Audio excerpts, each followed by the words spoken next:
मैं रवि कुमार, स्वागत है आपका रेनेसा आईएएस में। आशा है कि आप लोग अपनी स्टडी बहुत बेहतर तरीके से कर रहे होंगे। अपनी सफलताओं को भुलाकर अब अपने आगे के स्टेप पर अपनी रणनीति के अनुसार वर्क करना शुरू कर दिए होंगे। जो मुख्य परीक्षा और प्रारंभिक परीक्षा के क्लासेस चल रहे हैं, तो जो भी रेनेसा आईएएस में आपको क्या अच्छा लगा, या फिर जो मतलब जैसे आप तो अभी एक जो आने वाले विद्यार्थी हैं जो सिविल सर्विसेज की तैयारी कर रहे हैं झारखंड में खासकर, तो आपको एक वो मतलब प्रेरणा के रूप में भी लेंगे। तो मतलब आप नया स्टूडेंट जो सिविल सर्विसेज की तैयारी कर रहे हो, तो उनको क्या संदेश देना चाहिए अपनी ओर से कि रेनेसा आईएएस से उनको मैंने क्यों जुड़ना चाहिए, इस संबंध में आपको क्या लगता है? सर, रेनेसा आईएएस से जो मैं पहली बार प्रभावित हुआ था, तो रवि सर जो वीडियो डालते थे उनको देख करके ही मैं प्रेरित हुआ था। रवि सर का जो मटेरियल था, उनका जो अप्रोच था, बहुत सही लगा मुझे। और सर ने एक सर का जो एक प्रोग्राम था राइटिंग ये के लिए, राइटिंग स्किल के लिए टेस्ट सीरीज सर ने लॉन्च किया था। उस टेस्ट सीरीज से मैं जुड़ना चाह रहा था। तो जुड़ने के बाद मुझे पता चला कि रवि सर जितने अच्छे शिक्षक हैं और उतने बेहतर इंसान भी हैं। उनका जो गाइड के मार्गदर्शन था, हम लोगों में हमेशा एक सकारात्मकता को बनाए रखते कि कहीं तो प्रोत्साहित नहीं होना।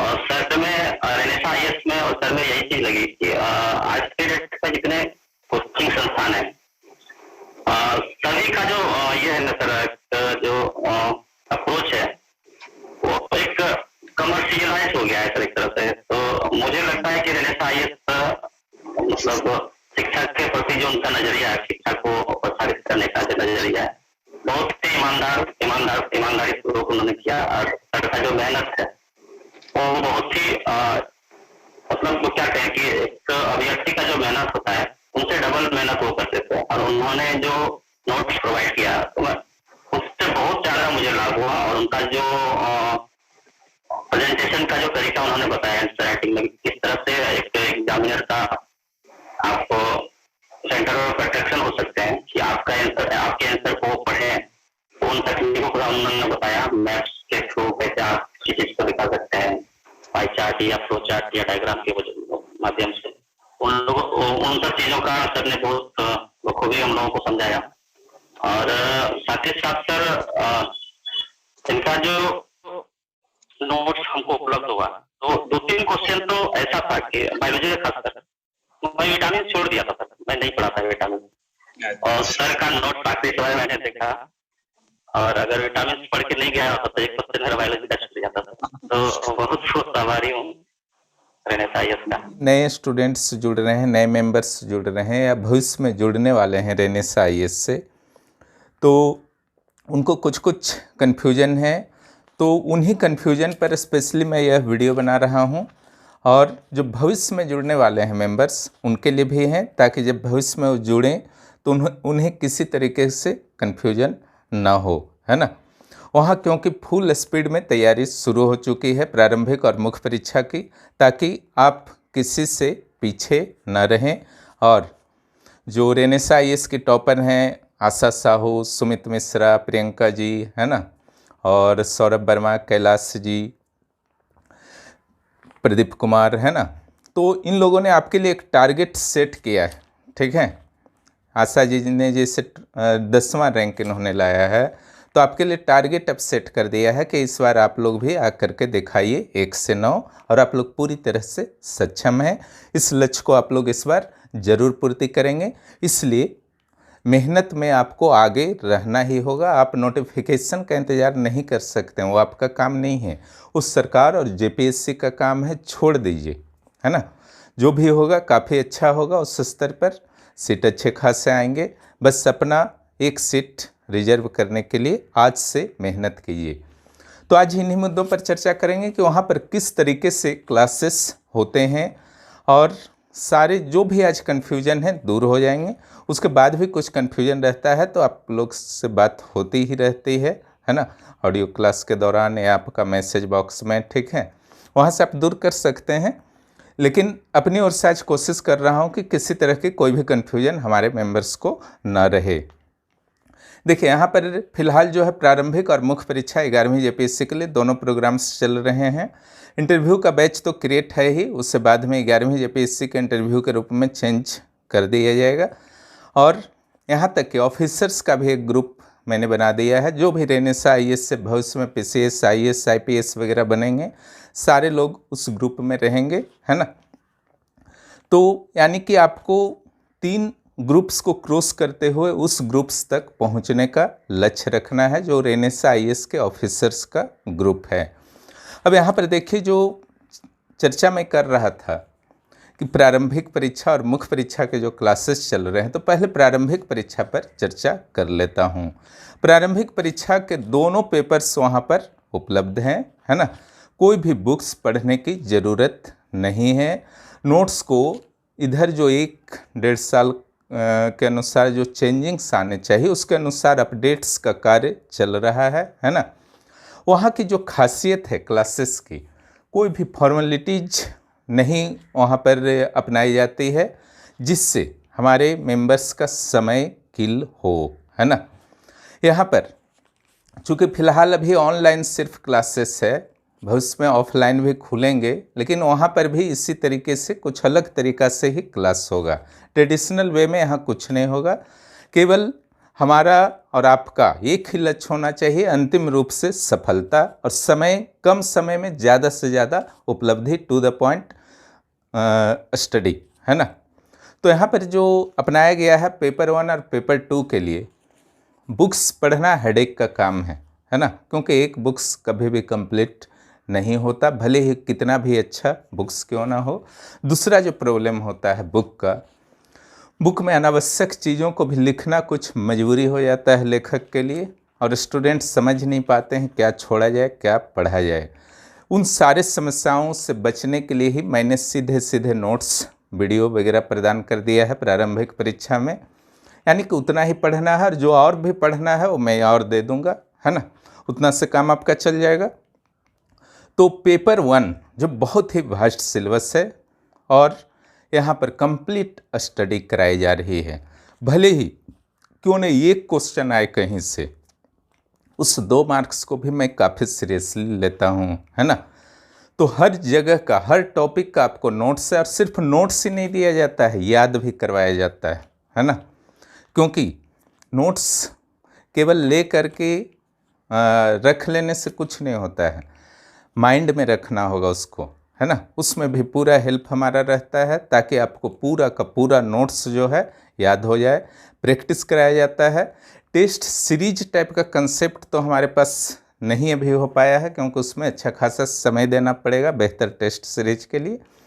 तो यहाँ पर जो प्रारंभिक परीक्षा में है, आप पेपर 1 और पेपर 2 के लिए कोई भी 100 सेट का किसी भी अच्छे पब्लिकेशन का बुक ले सकते हैं।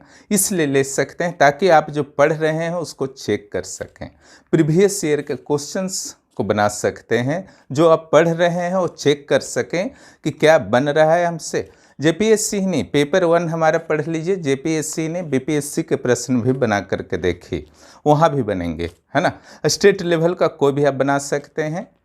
आईएएस के भी कुछ प्रश्न जो है आराम से सोल्व हो जाएंगे। हालांकि आईएएस का नोट्स जो है कुछ अलग तरीके से मैं दूंगा, है ना। वो आईएएस को संकेंद्रित रहते हुए होगा, इससे पूरी तरह नहीं बनेंगे, लेकिन जेपीएससी को संकेंद्रित करते हुए इसको बनाया गया है ना। तो पेपर 1 में जितने भी पार्ट्स हैं, पॉलिटी हो, इकोनॉमिक्स हो, ज्योग्राफी हो, है ना, हिस्ट्री का तीनों पार्ट हो, और झारखंड का सामान्य ज्ञान हो, जो पेपर 2 से ही कवर हो जाएगा, है ना, और अर्थव्यवस्था का सेक्शन हो, साइंस का सेक्शन हो, पॉलिटी का सेक्शन हो, लोक प्रशासन का सेक्शन हो, सारे के सारे का काफ़ी डिटेल नोट्स दिया जा रहा। नोट्स का जो ओरिएंटेशन है, क्योंकि पेपर 1 का महत्व सिर्फ प्रीलिम्स तक नहीं है, इसका महत्व जो है मुख्य परीक्षा में भी है ना। जैसे आप इकोनॉमिक्स यहाँ पढ़ रहे हैं, मुख्य परीक्षा में भी इकोनॉमिक्स है, क्यों ना इकोनॉमिक्स को इस तरीक़ा से पढ़ लिया जाए कि मुख्य परीक्षा के लिए एक आधार के रूप में काम करे, है ना। क्यों ना बायोलॉजी को हम इस तरीके से पढ़ें कि लाइफ साइंस सेक्शन में हमारा मदद करे।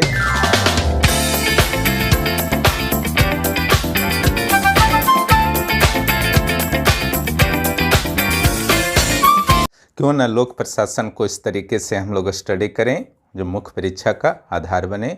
क्यों ना हम पॉलिटी को इस तरीके से अध्ययन करें जो मुख्य परीक्षा के लिए लगभग मेरी तैयारी करवा दे। हमारे नोट्स आप देखेंगे तो निश्चित रूप से इसका आभास भी आपको हो जाएगा कि उसी तरीके से तैयारी कराया जा रहा है। तो एक कंप्लीट स्टडी होता है प्रीलिम्स का स्टडी, यानी कि मुख्य परीक्षा ही नहीं इंटरव्यू तक को टारगेट करते हुए नोट्स को बनाया गया है। पेपर टू निश्चित रूप से बहुत टफ सेक्शन है और रिजल्ट में इसकी बहुत बड़ी भूमिका है। पेपर टू की 110 क्वेश्चन तो सीधे कहा जाता है, लेकिन मेरे विचार से 113 से 115 प्रश्न झारखंड के स्टडी से आप गेन कर सकते हैं, है ना।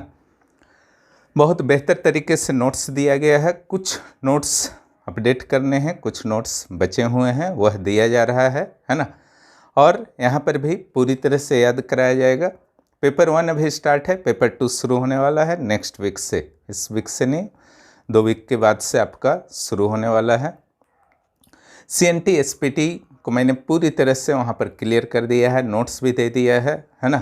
प्लस जो टफ सेक्शन है, अगर झारखंड के पेपर 2 को देखा जाए, टफ सेक्शन की अगर बात की जाती है तो निश्चित रूप से CNT SPT और झारखंड का साहित्य, 3 सेक्शन जो है आप टफ में मान सकते हैं। बाकी सिंपल है, वहाँ अच्छी तरह से स्टडी करा दी जाएगी, बस थोड़ी सी मेहनत करने की ज़रूरत है, बहुत जल्द फिनिश हो जाएगा। दूसरा जो आपका सेक्शन आता है मुख्य परीक्षा का, है ना। मुख्य परीक्षा बहुत बड़ी चुनौती है, इसका सिलेबस देख करके ही दिमाग घूम जाता है ना। मुख्य परीक्षा के आखिर कैसे निकाला जाए। और 19 सितंबर को जब 7वीं JPSC की प्रारंभिक परीक्षा समाप्त हुई थी, मैं भी काफ़ी परेशान रहा 2-3 दिनों तक कि आखिर किस तरीके से कराया जाए ताकि जो फ्रेशर स्टूडेंट्स मेरे साथ इतनी आशा से जुड़े हैं, है ना, उनको किसी तरह की समस्या न हो। बहुत सारे प्लान्स दिमाग में आए, लेकिन अंत में यही लगा कि नए स्टूडेंट्स हों या पुराने स्टूडेंट हों जो अपनी तैयारी से डाइवर्ट रहते हैं, बार बार एक ही गलती दोहराते रहते हैं और इंटरव्यू तक कॉल नहीं हो पाता है, PT इतनी मेहनत से पास करते हैं।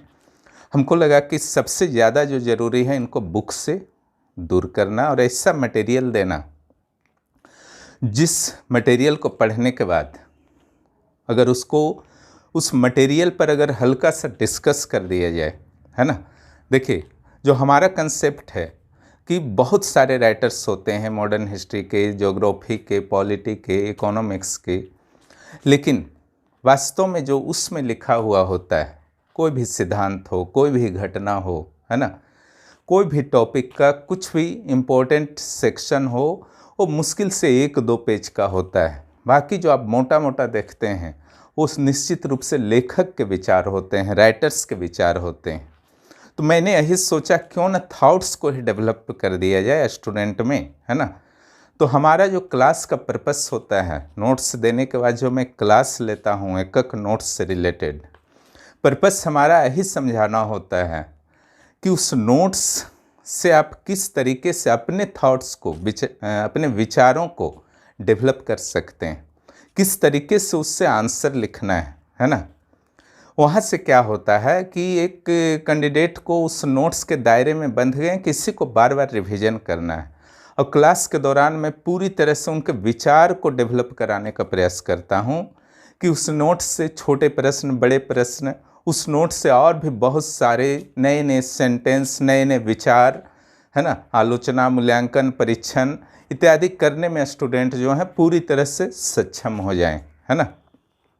इसका काफ़ी लाभ मिला है 7वीं JPSC में, जो कई इंटरव्यू कॉल्स और अनेक फाइनल रिजल्ट्स के रूप में, और अधिकांश जो थे बहुत ही हाई रैंक में आए हैं, है ना। एक ये पॉजिटिव है, हिंदी मीडियम हो, इंग्लिश मीडियम हो, सभी लोगों ने बहुत हाई रैंक के साथ क्लियर किया है।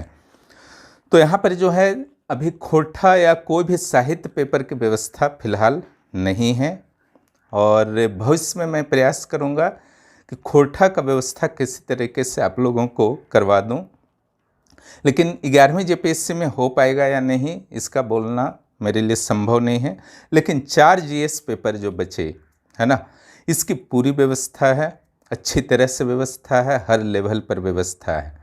और उधर जो पहला पेपर है हिंदी इंग्लिश, वो तो मैं स्पेशली इस कोर्स में शामिल नहीं किया हूँ चारों जीएस पेपर में, लेकिन समय मिला तो मैं इंग्लिश का नोट्स प्रदान कर दूंगा ताकि हिंदी मीडियम वालों के लिए समस्या ना हो। हिंदी का नोट्स प्रदान कर देने का कोशिश करूंगा ताकि हिंदी मीडियम वालों, इंग्लिश मीडियम वालों के लिए समस्या ना हो, लेकिन जीएस पेपर पर नियंत्रण के बाद, अन्यथा वो खुद ही तैयारी आप लोगों को करनी होगी। यानी कि साहित्य और पेपर 1 का हिंदी इंग्लिश खुद ही अब फिलहाल तैयारी करना है ना। भविष्य में संभव हुआ तो इसमें मेरे द्वारा हेल्प की जाएगी। पहला पेपर हिस्ट्री और ज्योग्राफी, ये पेपर जितना सिलेबस है ना चारों पेपर का, उसका लगभग 50% ये कवर करता है ना। तो यहाँ पर 4+4 टोटल 8 सेक्शन हैं हिस्ट्री और ज्योग्राफी में, है ना। यहाँ बुद्धिमानी से नहीं पढ़िएगा तो वहाँ पर बिखर करके रह जाइएगा। तो क्वेश्चन का जो भी नेचर आया है 6ठा में या 7वां में, उसी के अनुसार जो है यहाँ पर नोट्स और उसी के अनुसार प्रैक्टिस मैं करवा रहा हूँ, समझा रहा हूँ, है ना। यहाँ 2-2 सेक्शन मैंने चुना है, हिस्ट्री से 2 सेक्शन, मेडाइवल और झारखंड का इतिहास। ज्योग्राफी से जो 2 सेक्शन हैं, फिजिकल ज्योग्राफी और झारखंड का भूगोल, इसका भी रीजन है ना। एंसेंट हिस्ट्री जब आप पढ़ने को जाते हैं, एक तो टॉपिक ज़्यादा है, ऊपर से साउथ इंडिया के हिस्ट्री भी पढ़ने होंगे, है ना। और मॉडर्न, मेरे विचार से इन चारों सेक्शनों में, हिस्ट्री के चारों सेक्शन में सबसे टफ अगर बात की जाए तो मॉडर्न हिस्ट्री है ना, क्योंकि वहाँ पर बहुत ज़्यादा नॉलेज आपको चाहिए मॉडर्न हिस्ट्री का, और विश्लेषणात्मक क्षमता भी बहुत ज़्यादा चाहिए, तभी उत्तर जो है आपका पसंद आएगा परीक्षक को। ऐसे इस बार मैं चारों सेक्शन अच्छी तरह से करा दूंगा, लेकिन मैं सलाह दूंगा कि मेडाइवल और जो आपका झारखंड का इतिहास है वही आप लोगों को लेना है ना।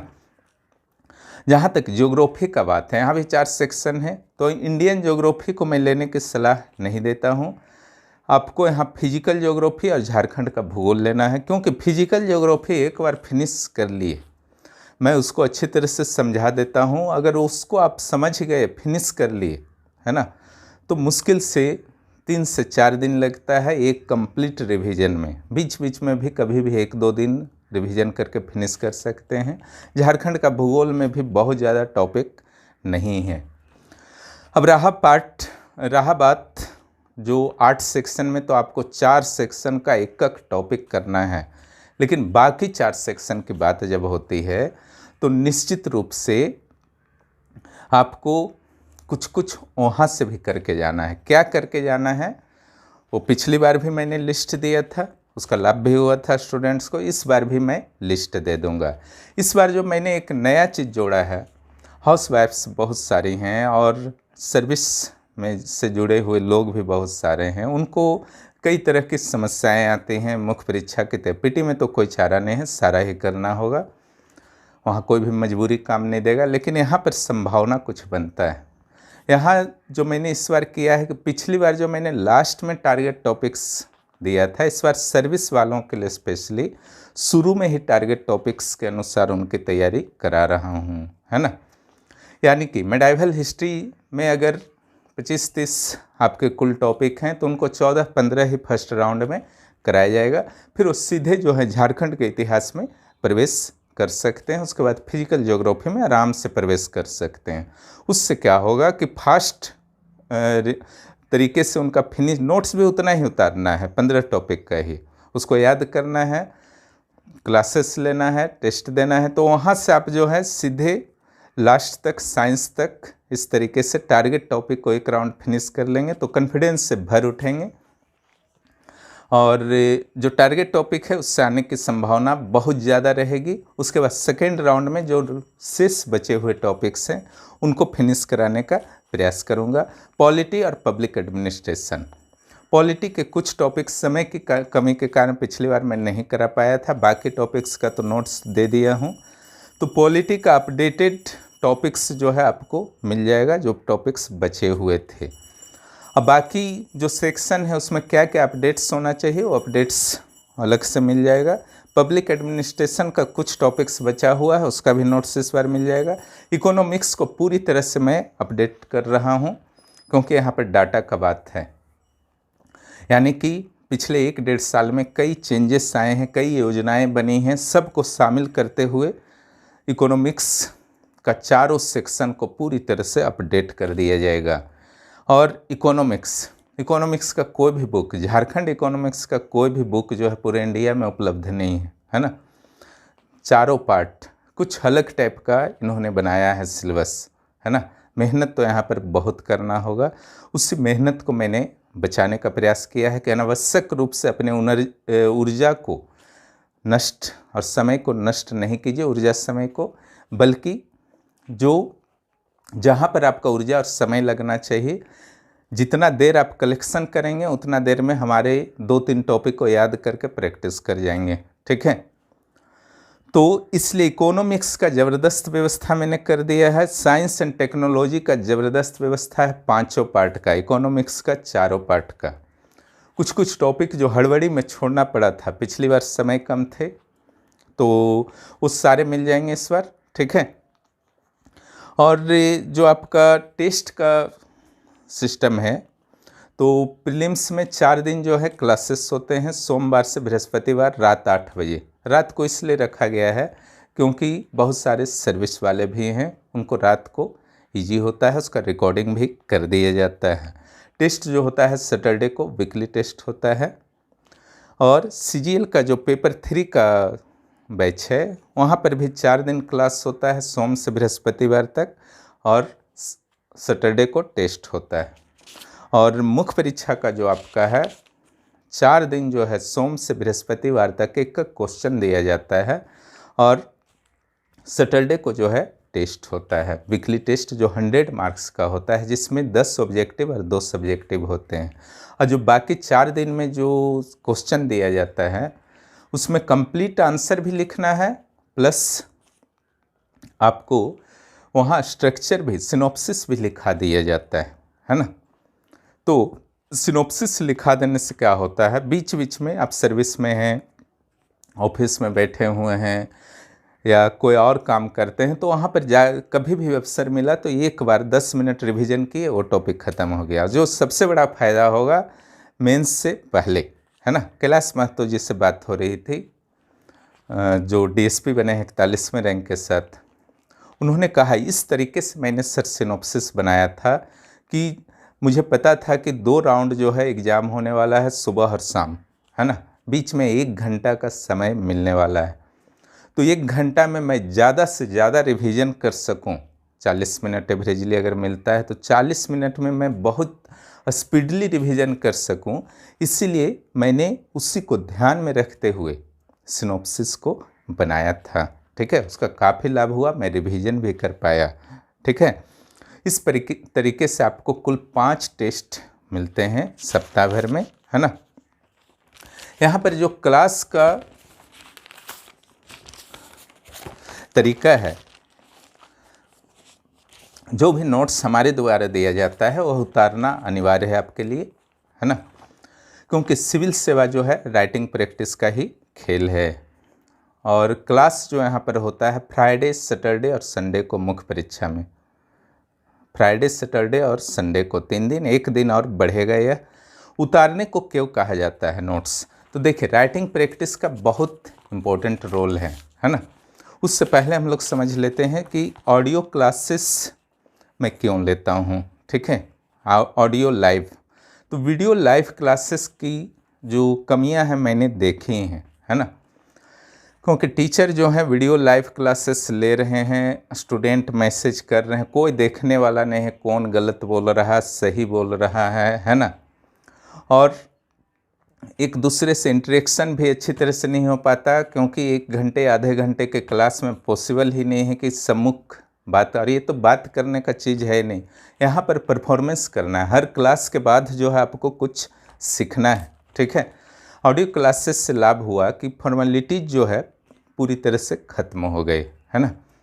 वीडियो क्लास में आपको थोड़ा तैयार होकर के बैठना है, फिर उसके बाद भी फिर नॉर्मल ड्रेस में आना है।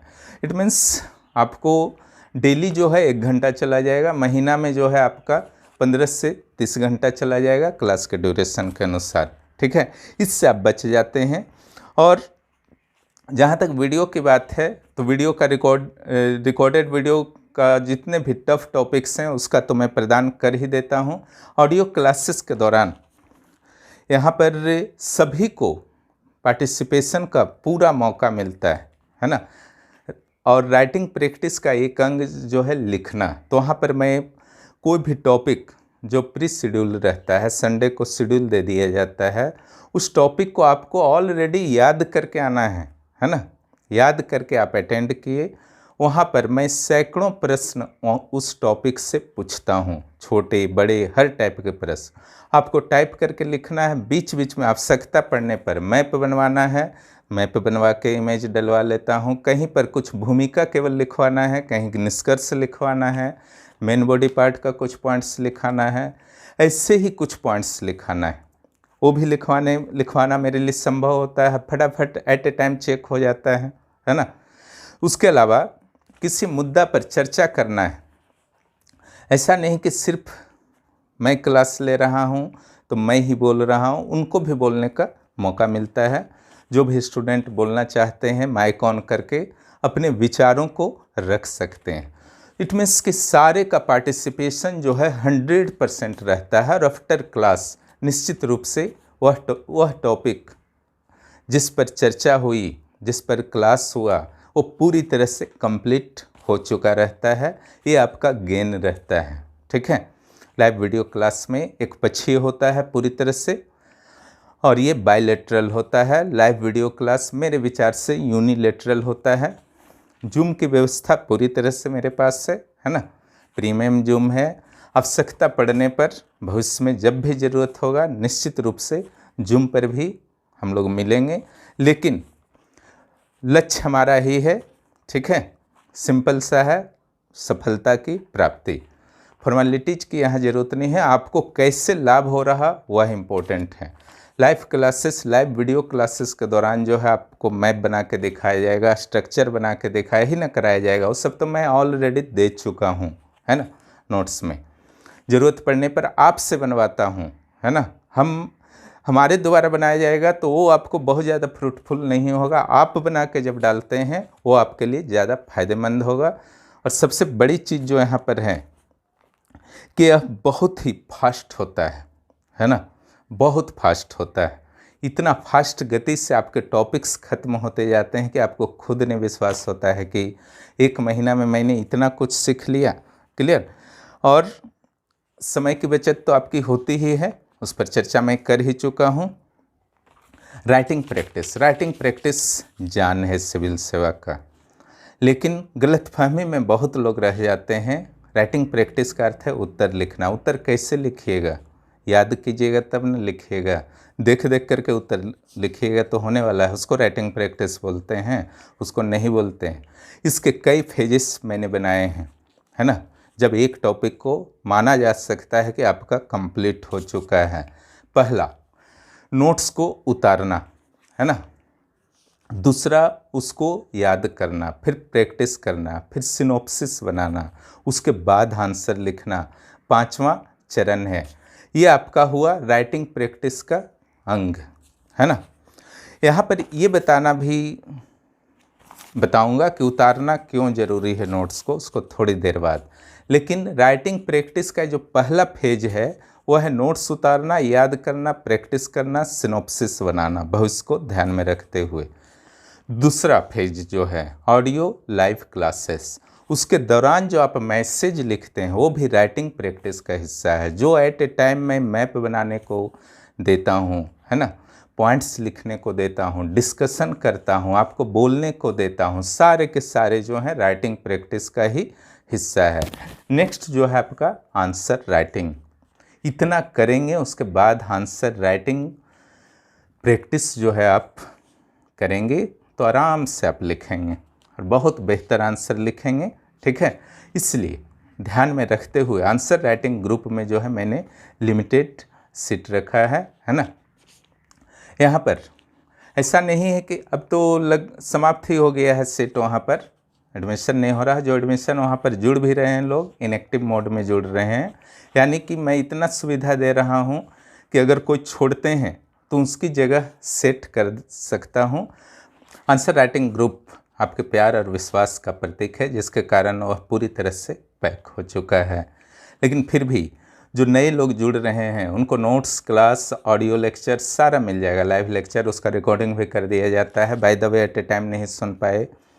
और यहाँ पर जो है आंसर राइटिंग ग्रुप में एक्टिव करके तो नहीं जोड़ पा रहा हूँ, लेकिन इनएक्टिव करके आपको जोड़ दिया जाता है ताकि आप दूसरों के आंसर को अच्छी तरह से देख सकें।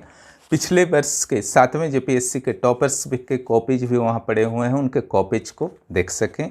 इसी बात पर ध्यान आया, आशा जी के कॉपीज के संदर्भ में बहुत सारे कैंडिडेट्स बात कर रहे थे, सुमित जी। मैं कोशिश करूंगा वीडियो बना देने का उन लोगों का कॉपीज के संदर्भ में कि उन लोग कैसे लिखते थे। हालांकि आशा जी हों, सुमित जो हों, सौरभ, कैलाश जो भी हों, उनके अलावा आप लोग भी जो वर्तमान में अच्छे लिख रहे हैं, जिनके अच्छे मार्क्स आते हैं, है ना, सभी के कॉपीज जो है आपके लिए महत्वपूर्ण है और प्रेरणादायक हैं, ठीक है। जो वर्तमान में अधिकारी बन गए हैं या भविष्य में जो बनने वाले हैं उससे कोई फर्क नहीं पड़ता है, ठीक है। लेकिन कॉपीज उनकी आप ज़रूर देखें कि उन लोग किस तरीके से लिखते थे। इससे एक प्रोत्साहन मिलता है कि हाँ, मैं भी जो है इस तरीके से लिख सकता हूँ। अब उतारने से क्या लाभ होता है उस पर थोड़ी सी चर्चा कर लेता हूँ। एक तो ये राइटिंग प्रैक्टिस का प्रारंभिक अंग है ना। अगर आप दूसरे के लिखे हुए, दूसरे के पीडीएफ से, डायरेक्ट बुक से आप पढ़ेंगे तो सफलता जो है संदिग्ध रहती है। कुछ किस्मत वाले होते हैं जो गलती से पास कर जाते हैं। जैसे इससे क्या होता है कि हेड राइटिंग जो है आपका सुधार होता है। दूसरा जो है इससे प्रेजेंटेशन में सुधार होगा, उसका मैंने विशेष ध्यान रखा है। प्रेजेंटेशन देते हुए मैं नोट्स को आप लोगों को प्रदान करता हूँ, तो उतारते उतारते क्या होगा, आपका प्रेजेंटेशन में सुधार होगा, आपके लिखने की स्पीड बढ़ेगी। मैं हमेशा कहता हूं कि जब भी आप उतारिए नोट्स को, राइटिंग को विशेष केयर रखते हुए, राइटिंग खराब नहीं होना चाहिए, स्पीड को ज़्यादा से ज़्यादा बढ़ाने का कोशिश कीजिए।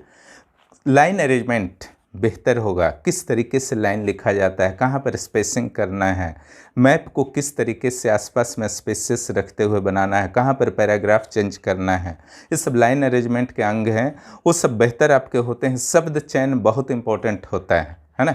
संपादकीय ऐसे पढ़ा कीजिए कोई भी पेपर का, लेकिन शब्द चयन बहुत इंपॉर्टेंट होता है कि कौन सा शब्द कहाँ पर बेहतर फिट हो सकता है, जिससे पढ़ने वाला को बस मज़ा ही आ जाए, है ना। और टू द पॉइंट स्टडी होता है। सीधे आपने उतार लिया, एक दिन बैठे 3 टॉपिक उतार लिया, रात को रट गए, फटाफट आपका जो है 3 कंप्लीट हो गया, अगला दिन बिना देखे लिख लिए, सिनॉप्सिस बना करके ख़त्म हो गया। अब वो 3 टॉपिक को फिनिश करने के लिए 10 तरह का सोर्स लाना पड़ता, इंटरनेट से लेकर के ऑफलाइन सोर्स तक, तो लग जाता है 1 सप्ताह समय। वो बेवकूफ़ी के सिवा कुछ नहीं था। यहाँ टू द पॉइंट स्टडी हो जाता है, फटाफट स्टडी हो जाता है, बाकी लोगों से आप आगे रहते हैं, ठीक है। इसलिए जो पहला प्रक्रिया है उतारने का, निश्चित रूप से इसको आपको अपनाना है, इससे भागना नहीं है, कोई भी बहाना नहीं, है ना, कि मैं सर्विस में हूँ या कुछ भी, ठीक है।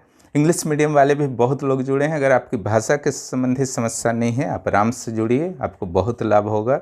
मैनेज कर सकते हैं तो, एकदम मैनेज नहीं कर सकते हैं हिंदी इंग्लिश में तो फिर जुड़ के कोई लाभ नहीं होगा।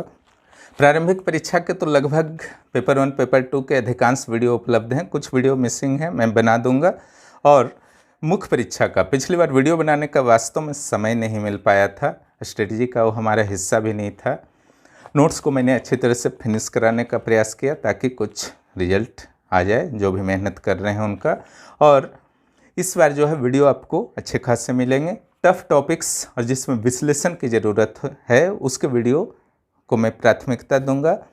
उसके बाद सिंपल टॉपिक के भी वीडियो मिलेंगे, लेकिन उसका नेचर जो होगा वीडियो का थोड़ा अलग होगा, है ना, क्योंकि नोट्स मैं दे ही दूंगा। ऑडियो लाइव क्लासेस में उस पर डिस्कशन कर ही लूँगा, तो जो बचता है क्वेश्चन आंसर, है ना, जो बहुत इंपॉर्टेंट है। तो जो आपको वीडियो मिलेंगे वो निश्चित रूप से क्वेश्चन आंसर फॉर्मेट में होंगे कि भूमिका कैसे लिखा जाए, निष्कर्ष कैसे लिखा जाए, आलोचना, परीक्षण, मूल्यांकन को कैसे लिखा जाए, इस संदर्भ में विस्तृत चर्चा की जाएगी अलग अलग प्रश्नों का उदाहरण लेकर के, जो आपके लिए बहुत ही फ्रूटफुल होगा। अनावश्यक रूप से अगर बिरसा मुंडा को सीधे सीधे मैं पढ़ा देता हूँ, इससे आपको विशेष लाभ होने वाला नहीं है। उसका डिस्कशन तो मैं कर ही चुका रहूँगा ऑडियो क्लासेस में, याद करवा ही दूंगा, तो फिर वहाँ इसको रिपीट करना समय की किलिंग होगी। समय बचाना, समय का टाइम अरेंजमेंट जो मैनेजमेंट बहुत ज़रूरी है ना।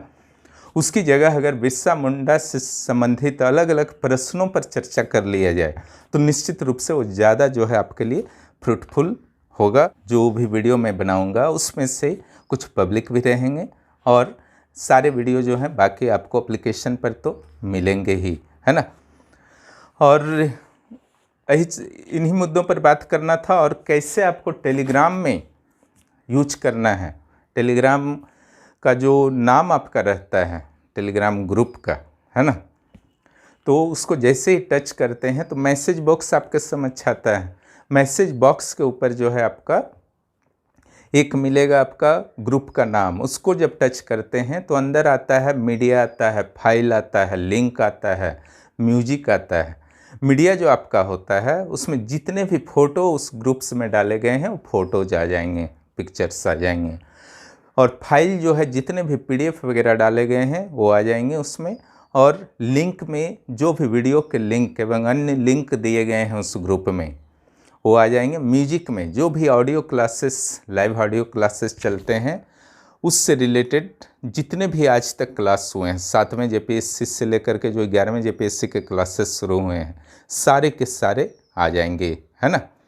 और निश्चिंत रहिए, आप लोग अच्छी तरह से तैयारी कीजिए। एक बार नहीं 2-3 बार फिनिश कराने का प्रयास करूंगा। आप आज जुड़ें या भविष्य में जुड़ें, इससे कोई भी फर्क नहीं पड़ने वाला है। और आयोग का काम आयोग को करने दीजिए, अपना काम आप कीजिए, स्टडी कीजिए, अच्छी तरह से कंट्रोल में लीजिए सारा सिलेबस को। अब बाकी लोगों से आगे रहने का प्रयास कीजिए, है ना। वास्तव में प्रतिस्पर्धा सिर्फ और सिर्फ आपसे है ना।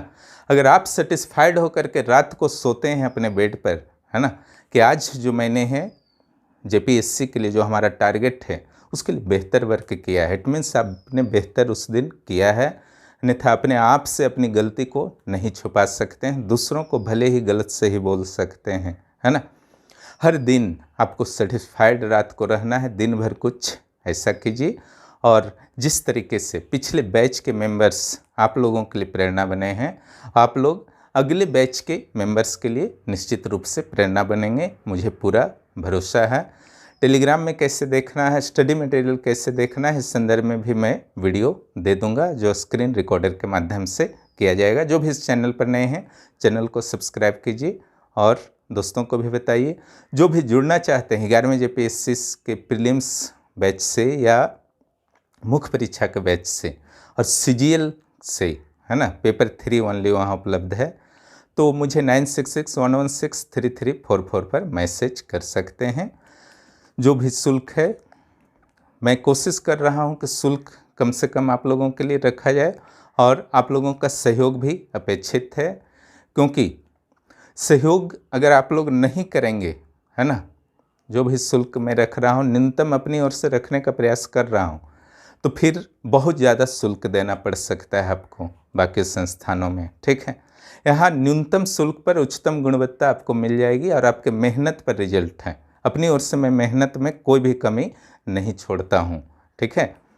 आगे बढ़िए। और जो झारखंड के युवा हैं सिर्फ PCS JSSC में नहीं बल्कि आप लोग IAS के लिए भी योग्य हैं, उसमें भी मैं भविष्य में निश्चित रूप से पूरा सपोर्ट करूँगा। बहुत बहुत धन्यवाद।